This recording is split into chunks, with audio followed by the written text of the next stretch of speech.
নবী করিম সাল্লাল্লাহু আলাইহি ওয়াসাল্লাম বৃহস্পতিবারে রোজা রাখতেন। তাহলে বৃহস্পতিবারে রোজা রাখার আমল পেলেন, সোমবার দিন রোজা রাখার আমলও পেলাম। এগুলো হচ্ছে সুন্নাহ। রবিউল আউয়াল আসলে আমি দেখি অসংখ্য মানুষের মধ্যে বাক বিতণ্ডা দেখা যায়। মিলাদ হবে না, কিয়াম হবে, দাড়ি হবে না, বসে হবে ইত্যাদি নিয়ে খুব বিতর্ক তৈরি হয়। আমার মনে হয় যে রবিউল আউয়াল মাস যেন বিতর্কের মাসে পরিণত হয়েছে, কিন্তু রবিউল আউয়াল মাস তো বিতর্কের মাস হওয়া উচিত নয়। নবী করিম সাল্লাল্লাহু আলাইহি ওয়াসাল্লামের সিরাত চর্চার মাস হোক, জীবনী চর্চার মাস হোক,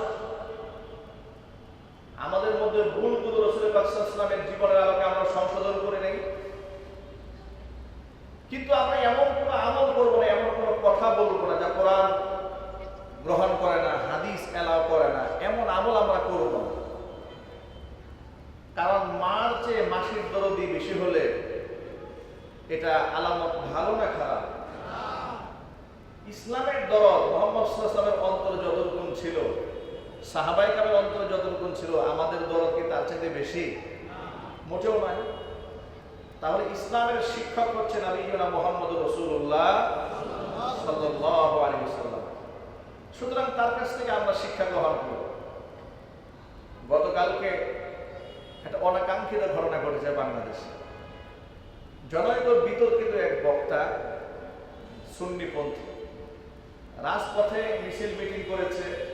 তারা জশ্নে জুলুসের মিছিল করবে, সেই সুবাদে কথা বলতে গিয়ে এক পর্যায়ে বলেছে, কোন দলিল প্রমাণ ছাড়াই আমরা ঈদে মিলাদুন নবী উদযাপন করব মহব্বতে। কোনো দলিল দরকার নেই, শুধু মহব্বতে করব। এই কথা বলার পরে আরেকজন আলেম দেখলাম প্রতিবাদ করে বলছে যে শুধু মহব্বতে তো কোনো দলিল হয় না। যদি শুধুই মহব্বতে কোনো কাজ করা জায়েজ হয়, তাহলে তিনি একটু শক্ত ভাষায় বলেছেন, সম্ভবত ব্রাহ্মণবাড়িয়ার দিকে, যে মাওলানা বলেছে শুধু আবেগের মহব্বতে, আবেগের বশবর্তী হয়ে আমরা ঈদে মিলাদুন নবী উদযাপন করব। তাহলে আবেগ এবং মহব্বতে আমি ওই ভদ্রলোকের বউকে একদিনের জন্য আমার বাসায় আনি, জবাব দিয়েছে। তখন সে বলবে না, আবেগ মহব্বত দিয়ে তো আরেকজনের বউ আনা যায় না। কেন যায় না? শরীয়তে নিষেধ আছে। তাহলে প্রমাণ হলো কি? শুধু আবেগ দিয়ে ভালোবাসা দিলেই সব নাজায়েজ জায়েজ হয়ে যায় না। সুতরাং শুধু আবেগ নয়, আমাদের কাছে কোরআন হুবহু সংরক্ষিত আছে না নাই? হাদিস সংরক্ষিত আছে না নাই? আমরা সমাজ বিনির্মাণে কোরআন এবং সুন্নাহর আলোকে লেগে ছড়িয়ে দিব। আমরা বলি ইনশাআল্লাহ, আর জোরে বলি ইনশাআল্লাহ। নবী করিম সাল্লাল্লাহু আলাইহি ওয়াসাল্লাম ছিলেন আমাদের শিক্ষক। আল্লাহর হাবিব সাল্লাল্লাহু আলাইহি ওয়াসাল্লাম পৃথিবীতে আগমন করার পূর্বে জাতির পিতা ইব্রাহিম আলাইহিস সালাতু ওয়াস সালাম পুত্র ইসমাঈলকে সাথে নিয়ে কাবা ঘর পুনর্নির্মাণ করে আল্লাহর কাছে দোয়া করেছিলেন, রব্বানা ওয়াবআথ ফীহিম রাসূলাম মিনহুম ইয়াতলু আলাইহিম আয়াতিকা ওয়া ইউআল্লিমুহুমুল কিতাবা ওয়াল হিকমাতা ওয়া ইউযাক্কিহিম ইন্নাকা আনতাল আজিজুল হাকীম। আয় আমাদের রব, ওয়াবাত ফীহিম, আমার পুত্র ইসমাঈলের বংশধরদের ভেতরে তাদেরই থেকে তুমি এমন একজন রাসূলকে দুনিয়ার মাটিতে প্রেরণ করো, যিনি চারটা মিশন নিয়ে দুনিয়াতে আসবেন। এক নাম্বার, ইয়াতলু আলাইহিম আয়াতি, তোমার আয়াতগুলো তেলাওয়াত করে তাদেরকে শোনাবেন। ওয়া ইউআল্লিমুহুমুল কিতাবা ওয়াল হিকমা ওয়া ইউযাক্কিহিম, তাদেরকে আত্মশুদ্ধি করবেন, অন্তরাত্মা পাক করবেন, ওদেরকে কিতাব শিক্ষা দেবেন, হিকমত শিক্ষা দেবেন। এই চারটি মিশন নিয়ে একজন শিক্ষক আপনি দুনিয়াতে পাঠায় দেন। যদি বলেন সুবহানাল্লাহ। সেই চারটি মিশন নিয়ে আল্লাহ পাক তার রাসূলকে পাঠালেন। হুজুর দুনিয়াতে এসে বললেন, ইন্নামা আনা বুইসতু মুআল্লিমান, দুনিয়াতে আমি ছাত্র হয়ে প্রেরিত হইনি, মানবতার শিক্ষক রূপে আল্লাহ পাক পৃথিবীতে আমাকে পাঠিয়ে দিয়েছে। মানবতার শিক্ষক নবী মুহাম্মদ রাসূলুল্লাহ সাল্লাল্লাহু আলাইহি ওয়াসাল্লাম, তার রেখে যাওয়া আদর্শ যদি আমরা সমাজে বাস্তবায়ন করতে সমাজটা সুন্দর হবে। আজকে আপনাদের সামনে একটা দুঃখজনক বাস্তবতা আমরা শেয়ার করব। আমাদের বাংলাদেশের বর্তমান প্রেক্ষাপটে দিন শিক্ষাটা এত বেশি জরুরি। আমি আমার ভাষায় সবসময় বলি, এটা আমার স্বপ্ন। আমার মাদ্রাসায় শুধু আমরা দিন শিখাই, এতটুকু সীমাবদ্ধ হয় না। শতকরা কত পার্সেন্ট সন্তান মাদ্রাসায় পড়ে? শতকরা কত পার্সেন্ট সন্তান মাদ্রাসায় দেয়? বেশিরভাগ সন্তান তো আমাদের স্কুলে পড়ে, ইউনিভার্সিটিতে পড়ে, বিশ্ববিদ্যালয়ে পড়ে, কলেজে পড়ে। কথা ঠিক না ঠিক জন্য বলে? একটা ঘরে 4-5টা সন্তান থাকলে অনেকের ঘর থেকে মাত্র একজন সন্তানকে মাদ্রাসায় দেওয়া হয়, বাকি স্কুল কলেজ ইউনিভার্সিটিতে সবাই তো পড়াশোনা করছে। একটা সমাজের কত পার্সেন্ট ছেলে মেয়ে মাদ্রাসায় পড়ে? বেশিরভাগ সন্তান তো স্কুল কলেজ বিশ্ববিদ্যালয়ে পড়াশোনা করছে। তাহলে যে স্কুল কলেজ বিশ্ববিদ্যালয়ে আমাদের কলিজার টুকরা সন্তানরা পড়ছে, যারা আগামী দিনের ভবিষ্যৎ, তাদের মধ্যে যদি আমরা দিন প্রবেশ করাতে না পারি, তাদের মধ্যে যদি ঈমান প্রবেশ করাতে না পারি, কোরআন সুন্নাহ যদি প্রবেশ করাতে না পারি, তাহলে যত চিৎকার আমরা করি, চেঁচামেচি আমরা করি, রাজনৈতিক সংস্কারের কথা বলি, গোটা সংস্কারের তো আন্দোলন চলছে বাংলাদেশ, সংস্কার সংস্কার কত কিছু হবে, কিন্তু কোনোদিন এই সংস্কার সাকসেস হবে না যদি আমাদের সন্তানদেরকে আমরা দিন থেকে দূরে সরিয়ে দিই। ঠিক কিনা যদি বলেন? দিন থেকে দূরে সরে যাওয়ার কারণে গোটা সমাজ ব্যবস্থায় কেমন পচন ধরেছে। আমাদের এই বাংলাদেশে 2024 সালের জরিপ অনুযায়ী 8.3 মিলিয়ন পিপল তারা মাদকাসক্ত, প্রায় 83 লক্ষ মানুষ মাদকের সাথে সংশ্লিষ্ট 2024 সালের জরিপ অনুযায়ী। ঘৃণার সাথে বলেন নাউজুবিল্লাহ। আপনারা শুনে অবাক হবেন, কিশোর গ্যাংয়ের সংখ্যা বাড়ছে দিন দিন। কিশোর গ্যাং কারা? 12 থেকে 18 বছর বয়স। এই বয়সের ছেলেরা বিভিন্ন সংগঠন তৈরি করে, অস্ত্রধারী হয়, তারা গ্যাং তৈরি করে, রাস্তাঘাটে চাঁদাবাজি করে, রামদানিয়ে ঘোরাফেরা করে, মানুষের হাত পা কেটে ফেলে, রক্তক্ষয়ী সংঘর্ষ বাঁধিয়ে দেয়, এমনকি মানুষ খুন পর্যন্ত করে। এই কাজগুলো তারা করছে। স্কুল কলেজ থেকে এরা বের হয়ে এই সমস্ত বিপদগামী হচ্ছে। মাদকের সাথে সংশ্লিষ্ট মেয়েরা পর্যন্ত জড়িয়ে যাচ্ছে এর সাথে। আমি যতটুকু পড়াশোনা করেছি এই ব্যাপারে জানার চেষ্টা করেছি, জরিপে এসেছে ঢাকা শহরের ধনীর দুলাল এবং দুলালি, অর্থাৎ বড়লোকের ছেলেমেয়েরা মাদকের সাথে বেশি জড়িয়ে যাচ্ছে। নাউজুবিল্লাহ করেন। আমি এই কয়েকটা উপমা আপনাদের সামনে দেওয়ার উদ্দেশ্য হলো যে আমাদের সন্তানকে যদি আমরা কোরআন সুন্নাহ শেখাতে পারি তো ফায়দার কি হবে শোনেন।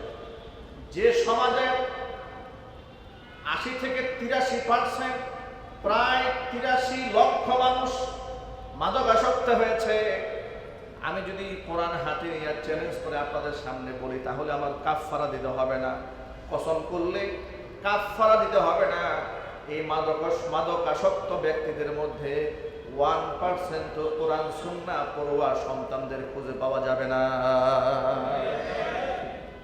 ঠিক কিনা বলে? মাদ্রাসায় ছাত্র সংখ্যা কম স্কুল কলেজের তুলনায়, কিন্তু যে সংখ্যাটা এসেছে, আপনি মাদকাসক্ত আমাদের সন্তানদেরকে মাদ্রাসায় পাবেন। এ কথা কি ঠিক নেবে? ঠিক। প্রশ্ন হলো কারণটা কি? যে বয়সের ছেলে মেয়েরা মাদকাসক্ত হচ্ছে স্কুলে কলেজে ইউনিভার্সিটিতে, ওই একই বয়সের ছেলে মেয়ে মাদ্রাসায় আছে, তারা মাদকাসক্ত হচ্ছে না কেন? তারা নেশাগ্রস্ত হচ্ছে কেন? তারা ড্রাগসে আসক্ত হচ্ছে না কেন? তাদেরকে নাইট ক্লাবে পাওয়া যায় না কেন? তাদেরকে নেশার আড্ডায়, গাজার আড্ডায়, তাসের আড্ডায় পাওয়া যায় না কেন? মাস্তানি করতে পাওয়া যায় না কেন? এর কথার জবাব একদম চূড়ান্ত। এর জবাব হলো 1500 বছর আগে যে কোরআন দিয়ে আল্লাহর নবী সাল্লাল্লাহু আলাইহি ওয়াসাল্লাম সুন্দর একটা সমাজ বিনির্মাণ করতে সক্ষম হয়েছিলেন, ওই কোরআনের কিছুটা প্র্যাকটিস মাদ্রাসায় থাকার কারণে গোটা মাদ্রাসাগুলোকে আল্লাহ পাক মাদক থেকে মুক্ত করে দিয়েছে।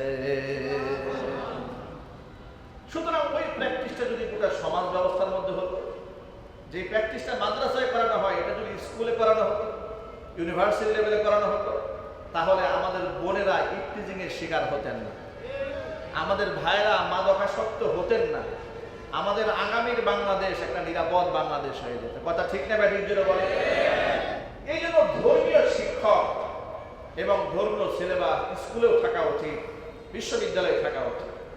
কিন্তু অবাক করা বিষয় কি জানেন, এই সপ্তাহের মধ্যে সরকার একটা নতুন সিদ্ধান্ত গ্রহণ করেছে।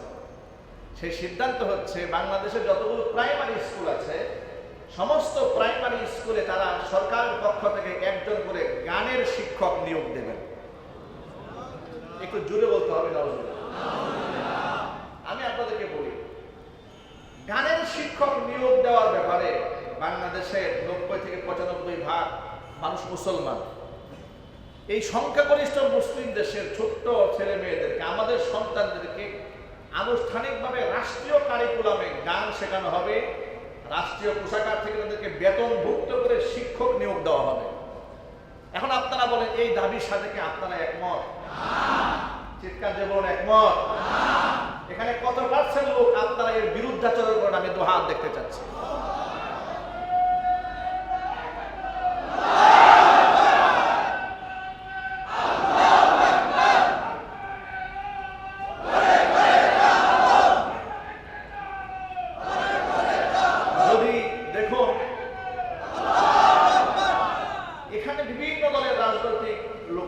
নেতৃবৃন্দরা আছেন, কর্মীরা আছেন, অনুসারীরা আছেন, মুসলমানরা আছেন। এই যে আপনারা হাজার হাজার মানুষ সকলে হাত তুলেছেন, এই হাতটা শুধু এখানে উঠবে না, এটা বাংলাদেশের যে প্রান্তে গিয়ে জিজ্ঞেস করেন যে আপনার সন্তানকে সরকারি কারিকুলামে সারেগামা পাদা নেশা শেখানো হবে, আপনি কি রাজি আছেন? গান গান বলবে মোটেও না। আবার যদি জিজ্ঞেস করা হয় আপনার সন্তানকে ধর্মীয় টিচার রেখে স্কুলে কোরআন শেখানো হবে, হাদিস শেখানো হবে, আল্লাহ রাসূলের জীবনে শেখানো হবে, আপনারা কি রাজি আছেন? কারা কারা রাজি আছেন? তো হাত দেখতে চাই। মাশাআল্লাহ।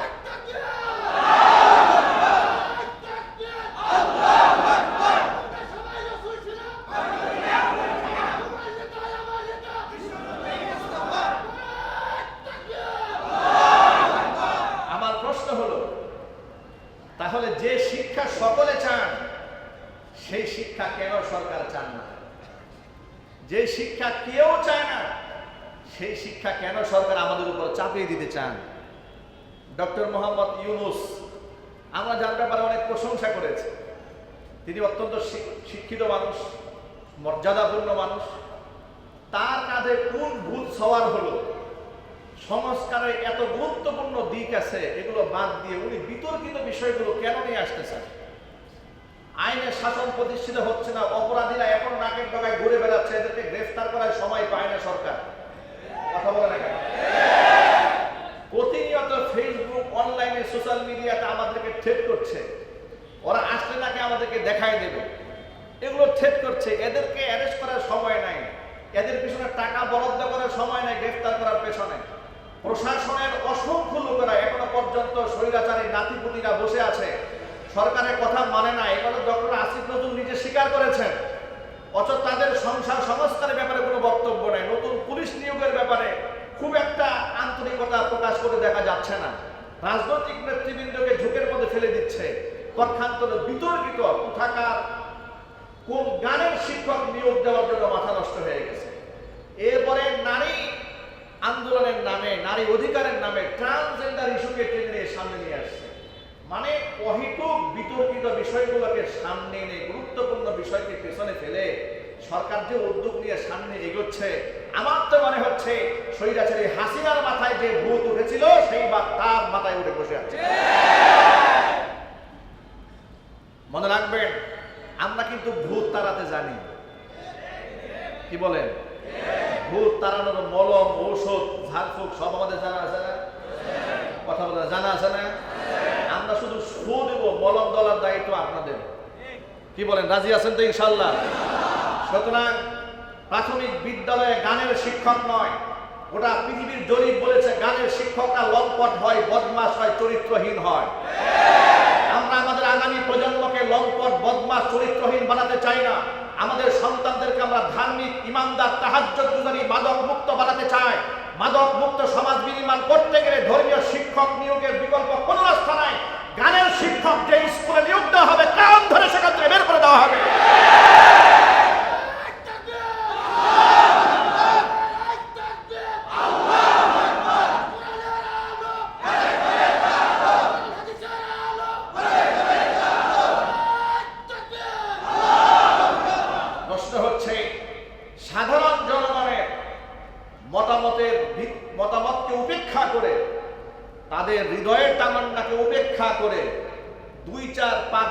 মানুষের দাবি দেওয়া গোটা জাতির উপরে চাপায় দেওয়া হবে, এটা কোনোদিন আমরা বরদাস্ত করব না। কথা ঠিক কিনা জোরে বলেন। গানের শিক্ষক কি আপনারা চান? চিৎকার দিয়ে বলুন চান। সুতরাং সরকারের এই সিদ্ধান্তকে প্রত্যাহার করতে হবে। ট্যাক্সের টাকা দিয়ে আমরা কোনো গানের শিক্ষক আমাদের স্কুলে আমরা ঢুকতে দেব না। স্কুলে এখনো পর্যন্ত অসংখ্য স্কুল আছে, প্রাইমারি স্কুলে শিক্ষকের অভাব, ভালো শিক্ষক নাই, 2 জন দিয়ে 3 জন দিয়ে পুরো প্রাইমারি স্কুল চলে। টাঙ্গাইলের একটা স্কুল কয়েকজন শিক্ষক স্বৈরাচারে আমরা নিয়োগ দেওয়া হয়েছে, হাতে গোনা 3-4 জন, সবগুলোই হিন্দু। এরা আমার বাচ্চাদেরকে ধর্ম পড়ায়। আপনি চিন্তা করেন, একটা হিন্দু টিচার বিসমিল্লাহর মর্যাদা কি বোঝে, ধর্মীয় সাবজেক্টের মর্যাদা সে কি বোঝে, এগুলা করাচ্ছে। অথচ গোটা বাংলাদেশের 99% মানুষের আকাঙ্ক্ষা আমাদের বাচ্চাদেরকে স্কুলে অন্তত প্রাইমারি লেভেলে কোরআন শেখানোর জন্য একজন ধর্মীয় শিক্ষক নিয়োগ দেওয়া হবে। এটাকে তারা গুরুত্ব দেয় না। গান শেখাবে আমাদের বাচ্চাদেরকে। মাথা নষ্ট হয়েছে, পাগলের মাথা ঠিক নাই, মাথা আমরা ঠিক করে দেবো ইনশাআল্লাহ। রাজি আছেন না ইনশাআল্লাহ? ধর্মীয় শিক্ষক যদি আমাদের সন্তানদের কাছে আসে তো ফায়দা কি হবে শোনেন। সাংস্কৃতিক মনাও তারা হবেন, তারা ইসলামী হাম শিখবেন, নাচ শিখবেন, কেরাত এবং গজল শিখবেন। ঠিক কিনা জোরে বলে। হালাল হারাম, বৈধ অবৈধ, জায়েজ না জায়েজ শেখাবে, আল্লাহর ভয় শেখাবে। একজন সন্তানের শিশুকালে যদি কলিজার মধ্যে ঈমান ঢেলে না দেওয়া যায়, বড় হয়ে গেলে তার কলিজার মধ্যে আর ঈমান দেওয়া এতটা সহজ থাকে না, কঠিন হয়ে যায়, কঠিন হয়ে যায়। ছোট্ট বাচ্চারা কাদা মাটির মতো, এই জন্য ভদ্রতা আদব শেখাতে হয় শিশুকালে। কখন শেখাতে হয়? জোরে বলেন। আপনার মেয়েকে পর্দানিসীন হওয়া শেখাবেন কি বুড়া হয়ে যাওয়ার পরে? ছোট্টবেলাতে তাকে শেখাবেন কার সামনে যাওয়া যাবে, কার সামনে যাওয়া যাবে না, কার সামনে গিয়ে হাসি তামাশা করা যাবে, কার সামনে করা যাবে না। শিশুকাল থেকে বাচ্চাকে তালিম দেবেন। বোরকা পরা শেখাবেন, হেজাব পরা শেখাবেন, নেকাব পরা শেখাবেন। এগুলো শিশুকাল থেকে বাচ্চাকে ট্রেনিং দেওয়া হবে। বলেন ইনশাআল্লাহ।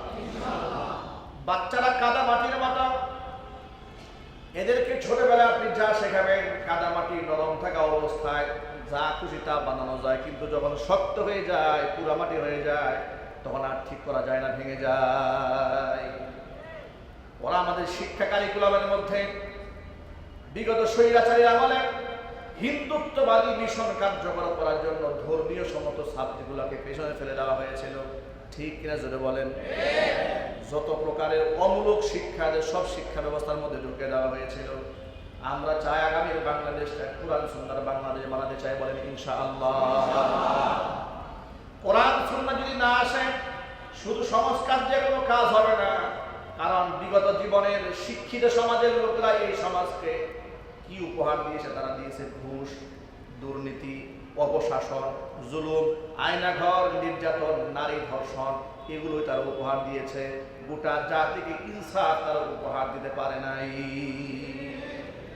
লোকেরা বলে শিক্ষা জাতির মেরুদণ্ড। সেটা কোন শিক্ষা? আপনারা বলেন সাবেক ভূমিমন্ত্রী সাইফুজ্জামান, তিনি শিক্ষিত না অশিক্ষিত? জোরে বলতে হবে। সন্দেহ আছে আপনাদের?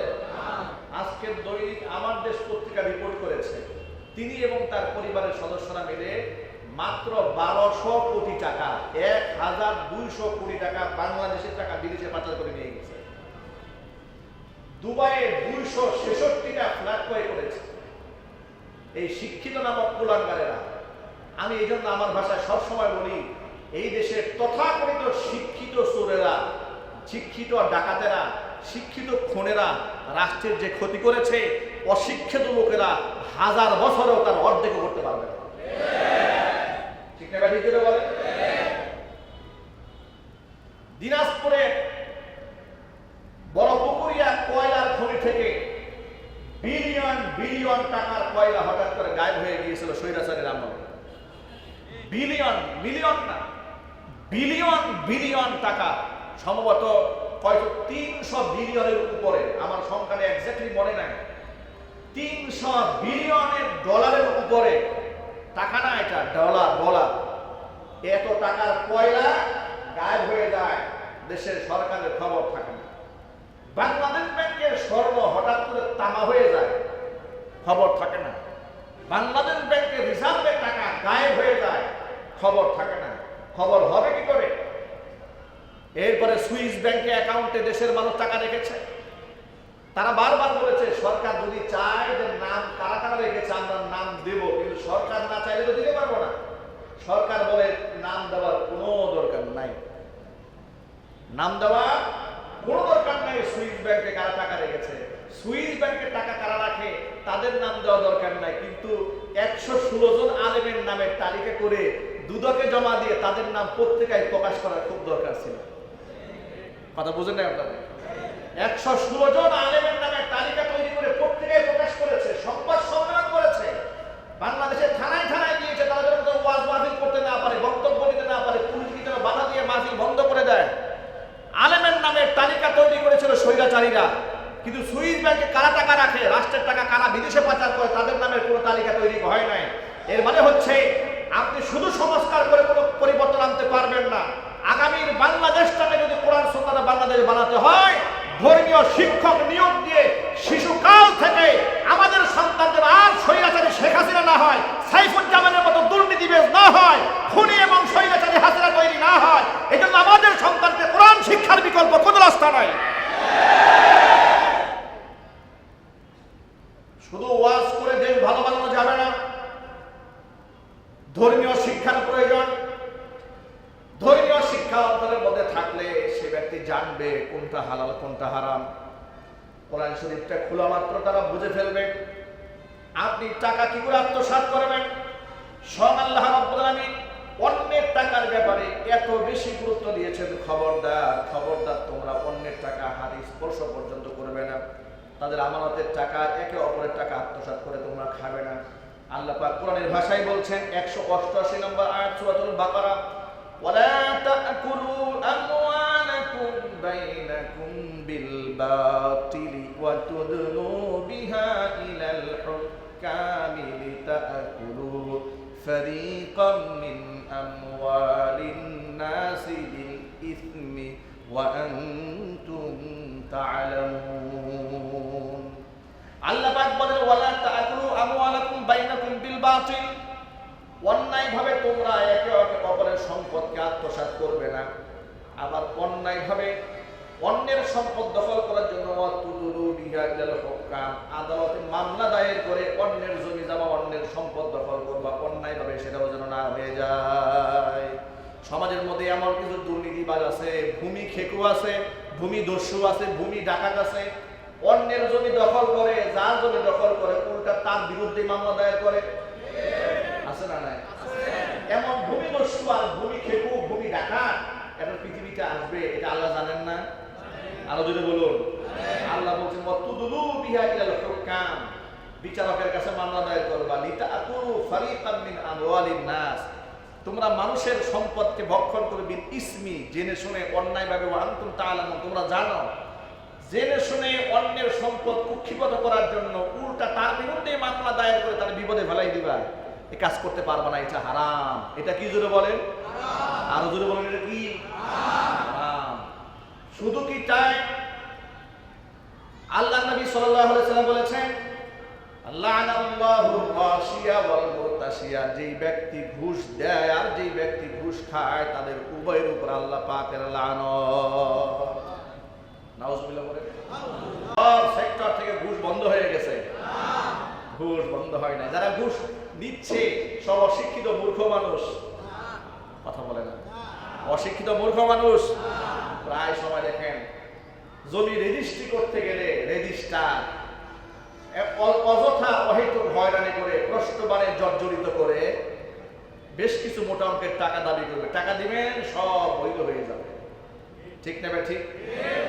অথবা রেজিস্ট্রারের কাছে অসাধু লোকের যায়, অন্যের জমি অন্যায়ভাবে রেজিস্ট্রি করার জন্য ভুল কাগজপত্র নিয়ে যায়। স্যার আপনার তো কোনো টেনশন না, আপনার সমস্যাকে এই যে আপনার ভাগ নিয়ে নেন, আপনি সই দিয়ে দেন, আমার নামে উঠায় দেন। এগুলা বাংলাদেশে আছে না নাই?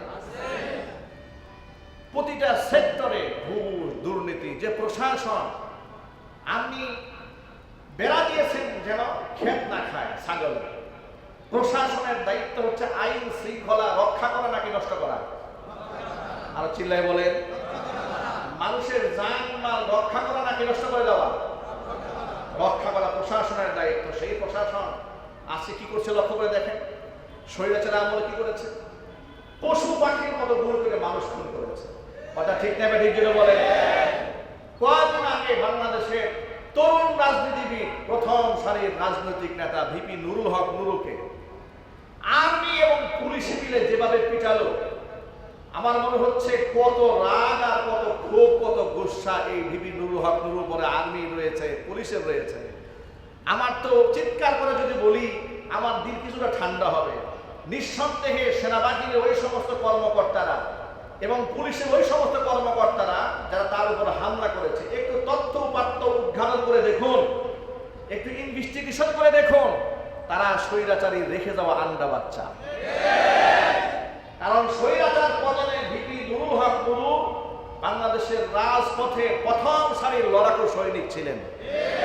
জীবন বাজি রেখে মার খেয়েছে, জেল খেটেছে, রিমান্ড নির্যাতন সহ্য করেছে, এরপরেও স্বৈরাচারীর পতন ঘটিয়েই দিয়েছে। সেই প্রথম বলেছিল 90% সরকার শেষ, মাত্র 10% বাকি আছে, আপনারা ধাক্কা দেন সরকার করে যাবে, এই কথা বলে গোটা ঘুমন্ত জাতিকে সেই প্রথম জাগ্রত করেছিল।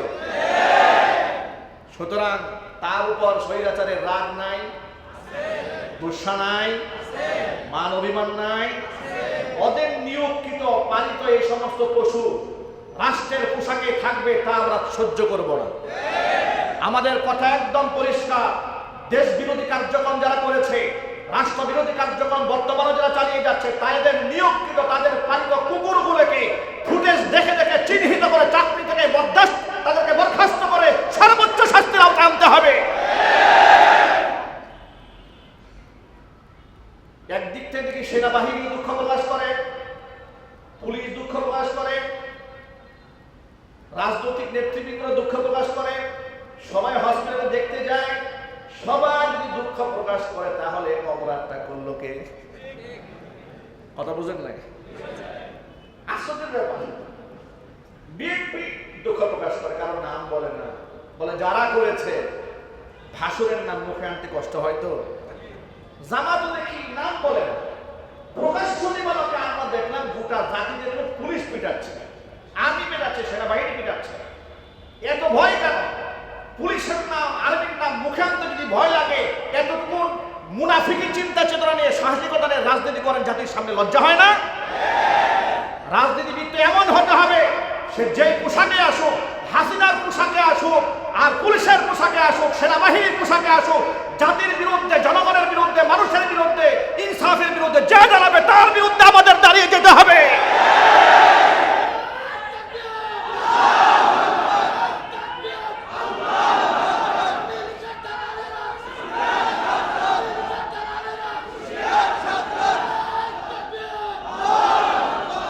সকলকে একযোগে বলতে হবে, স্বৈরাচারী পতন যেমন হয়েছে, ওদের নাতিপুতিরা বিভিন্ন পোশাকে আছে না নাই? বিভিন্ন বেশভূষায় আছে না নাই? আমাদের দেশের রাজনৈতিক কিছুটা কোন্দল দেখে স্বৈরাচারী নাতিপুতিরা ফেসবুকে লেখে, ও চেরে আমরা আসতেছি। ওরা লেখে, আমাকে একদম লিখেছে যে ও চিরেই স্বৈরাচারী আসতেছে হুজুর, তা আপনার কি হবে? আমি তখন বললাম যে স্বৈরাচারের আমলে যা হয়েছিল তাই হবে, তবে স্বৈরাচারের এই পতন দেখেও নাতিপুতিরা যদি শিক্ষিত না হয়, শিক্ষা গ্রহণ না করে, স্বৈরাচার তো হেলিকপ্টারে কাপড় চোপড় নিয়ে পালিয়েছে, ওদের নাতিপুতিদেরকে আমরা কাপড় গায়ে ধারণ করার সুযোগ দেব না। আগামীর বাংলাদেশ স্বৈরাচার মুক্ত বাংলাদেশ হবে। স্বৈরাচারের নাতিপুতিরা ইনশাআল্লাহ কিয়ামত পর্যন্ত বাংলাদেশে মাথা চালা দিয়ে দাঁড়াতে পারবে।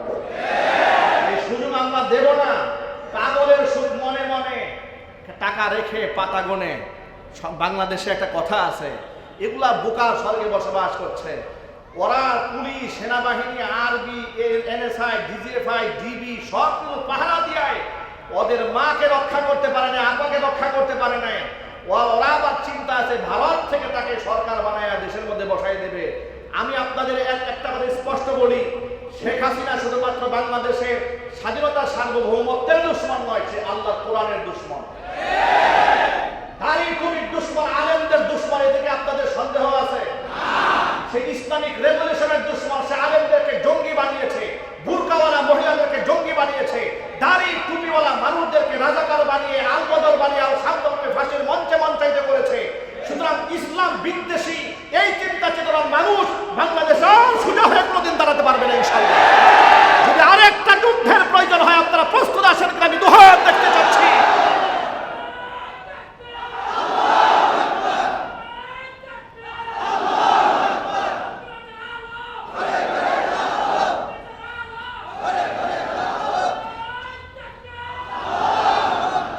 আমি বর্তমান সরকারের দৃষ্টি আকর্ষণ করছি, প্রাইমারি স্কুলে গানের শিক্ষক নয়, ধর্মীয় শিক্ষক নিয়োগ দিতে হবে। যদি গানের শিক্ষক নিয়োগ দেন তাহলে এই দেশের মানুষ রাজপথে আবার নামতে বাধ্য হবে। ধর্মীয় শিক্ষায় শিক্ষিত করেন। আমরা আমাদের সন্তানদেরকে কিশোর গ্যাংয়ের সদস্য হবে এটা আমরা দেখতে পছন্দ করব না। আমাদের সন্তানদেরকে দুর্নীতিবাজ দেখতে চাই না, চরিত্রহীন দেখতে চাই না, লম্পট দেখতে চাই না, গুন্ডা বদমাশ দেখতে চাই না, শেখ হাসিনার আদর্শে দেখতে চাই না। আমরা আল্লাহর নবী সাল্লাল্লাহু আলাইহি ওয়াসাল্লামের আদর্শ আমাদের সন্তানদেরকে আদর্শবান দেখতে চাই। সুতরাং কোরআন সুন্নাহর বিকল্প কোনো পথ নাই। আল্লাহ রাব্বুল আলামিন যেন কবুল করেন, জোরে কোন আমিন। আলহামদুলিল্লাহ, ইতিমধ্যে আমাদের মাদ্রাসাগুলোকে আমরা জেনারেল সাবজেক্ট এবং ধর্মীয় সাবজেক্টে কারিকুলামে সাজিয়ে দিয়েছি। অসংখ্য একটা সময় তো ছিল বাংলাদেশে যখন শুধুমাত্র দরিদ্র অসহায়দের সন্তান মাদ্রাসায় পড়তো। এখন বর্তমান বাংলাদেশে এলিট পিপল, যারা সমাজের এলিট শ্রেণী, যারা ধনাঢ্যবান ব্যক্তি, শিল্পপতি, ডাক্তার, ইঞ্জিনিয়ার, ব্যারিস্টারদের সন্তানদেরকে হাফেজ বানাচ্ছে, আলেম বানাচ্ছে। দিনদার ইমামদার পুলিশ অফিসার, দিনদার ইমামদার আর্মি অফিসার, সেনাবাহিনী, গোয়েন্দা বিভাগের বড় বড় কর্মকর্তারা সন্তানদেরকে হাফেজ বানাচ্ছে, আলেম বানাচ্ছে। পুলিশ প্রশাসনের মধ্যে ইমানদার আছে না? সেনা কর্মকর্তাদের মধ্যে ইমানদার আছে না? গোয়েন্দা বিভাগে ইমানদার আছে না? আমার মাদ্রাসায় পড়াশোনা করছে গোয়েন্দা বিভাগের এক ঊর্ধ্বতন কর্মকর্তা, সেনাবাহিনী, আমার মাদ্রাসায় তার সন্তান হিফজ পড়ছে, আলহামদুলিল্লাহ বলে। পুলিশ অফিসের অসংখ্য লোকেরা আমাদের সাথে যোগাযোগ করে সন্তানকে হাফেজ বানাবে, আলেম বানাবে। ওরা বুঝে গেছে, তারা বাস্তবতা দেখেছে।